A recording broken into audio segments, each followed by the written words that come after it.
Continents नहीं थे। उस वक्त सिर्फ एक सुपर कॉन्टिनेंट या महाखंड हुआ करता था जिसे नाम दिया गया पेंजिया, और इसके चारों ओर सिर्फ एक महासागर था जिसका नाम था पैथालासा।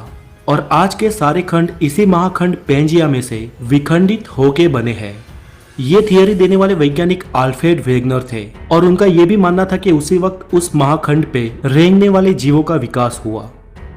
दोस्तों, पृथ्वी के गर्भ में लगातार प्लेट्स खिसकती रहती है जिसके चलते धरती पर निरंतर बदलाव होते रहते हैं, लेकिन ये बदलाव लाखों या करोड़ों सालों बाद दिखाई देते हैं। और इन्हीं बदलावों के चलते आज के ये दिखने वाले कॉन्टिनेंट्स का जन्म हुआ और उनके साथ ही हमारे देश भारत का भी। अल्फ्रेड की थियरी के अनुसार प्लेट के सरकने से सबसे पहले पेंजिया सुपर कॉन्टिनेंट के दो भाग हुए, जिसके उत्तरी हिस्से को लारेंसिया और दक्षिणी हिस्से को गोंडवाना लैंड कहा जाता है। और इन दोनों के डिवाइड होने के बाद जो बीच में महासागर का पानी भरा और एक खाड़ी का निर्माण हुआ, उसे वैज्ञानिकों ने टेथिस सागर नाम दिया। पेंजिया में से अलग हुए उत्तरी महाद्वीप लारेंसिया में से आज के एशिया, यूरोप और उत्तर अमेरिका जैसे कॉन्टिनेंट्स बने, जबकि गोंडवाना लैंड में से दक्षिण अमेरिका, अफ्रीका, ऑस्ट्रेलिया और एंटार्क्टिका जैसे कॉन्टिनेंट्स बने। हमारा देश भारत भले ही आज भौगोलिक रूप से एशिया का भाग हो, लेकिन भारत का भूमि भाग उस वक्त वास्तव में गोंडवाना लैंड महाद्वीप का हिस्सा था और आज का अफ्रीका और भारत एक ही प्लेट पे टिके थे। धीरे धीरे अंदरूनी प्लेट्स के सरकने से ये प्लेट्स भी अलग होती गई और भारत की जियोग्राफिकल प्लेट अफ्रीका से अलग होकर धीरे धीरे एशिया की ओर बढ़ने लगी। वो आज के लद्दाख हिस्से की ओर लगातार बढ़ती रही और एक समय इस प्लेट का एशिया के लद्दाख वाले हिस्से पे टकराव हुआ।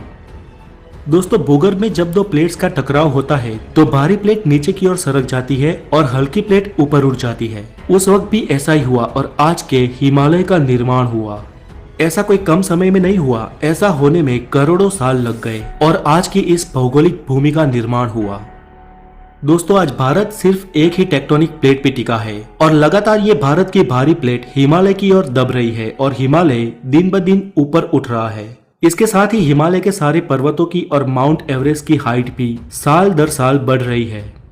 दोस्तों, इस थियरी को सिद्ध करने के लिए एल्फ्रेड ने यह भी कहा कि आज के दिखने वाले सारे कॉन्टिनेंट एक दूसरे में फिट होते हैं और आज अगर किसी तरह इन सबको एक किया जाए तो फिर से पेंजिया सुपर कॉन्टिनेंट का निर्माण हो सकता है।